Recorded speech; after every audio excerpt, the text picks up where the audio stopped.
आपल्या पलूस शहरामध्ये जो राजस्थानमध्ये जो एक 13 वर्षीय मुलीवर जो अत्याचार अन्याय घडला आणि तिला देवाज्ञा झाली, त्या अनुषंगाने आज पलूस शहरातील सर्वच मान्यवर त्याचबरोबर सर्व शाळेतील विद्यार्थी आज या मूकमोर्चामध्ये आपण सर्वजण सहभागी झाला आहात। आज खऱ्या अर्थानं संपूर्ण देशामध्ये मगाशी संदीप दादांनी सांगितल्या पद्धतीनं हा पहिला मूकमोर्चा आज पलूस शहरातील सर्वच संवेदनशील व्यक्तींनी हा आयोजित केला आणि या एक राजस्थानमधील या घडलेल्या घटनेला एक वाचा फोडली। आज या मोर्चाच्या माध्यमातून महाराष्ट्र शासनाच्या कडे आज आम्ही निवेदन एक सादर करणार आहोत आणि या निवेदनामध्ये आम्ही असं महाराष्ट्र शासनाला सूचित करतो की आपण हा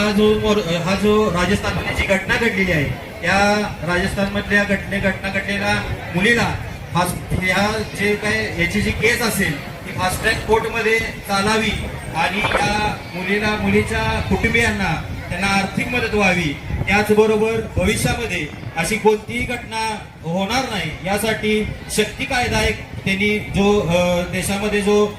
पारित करायचा जो सरकार विचार करते तो त्वरित शक्ती कायदा हा लागू करण्यात यावा, एवढंच या निमित्तानं मी महाराष्ट्र शासनाला सूचित करतो। आणि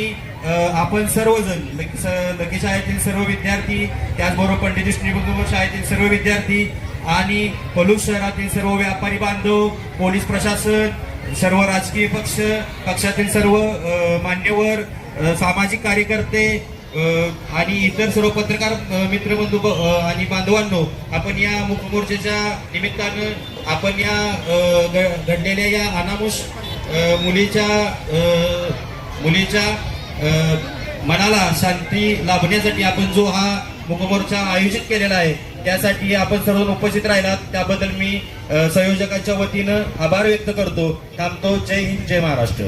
ज्या मुलींच्या हातात फलक आहेत त्यांना विनंती आहे आपण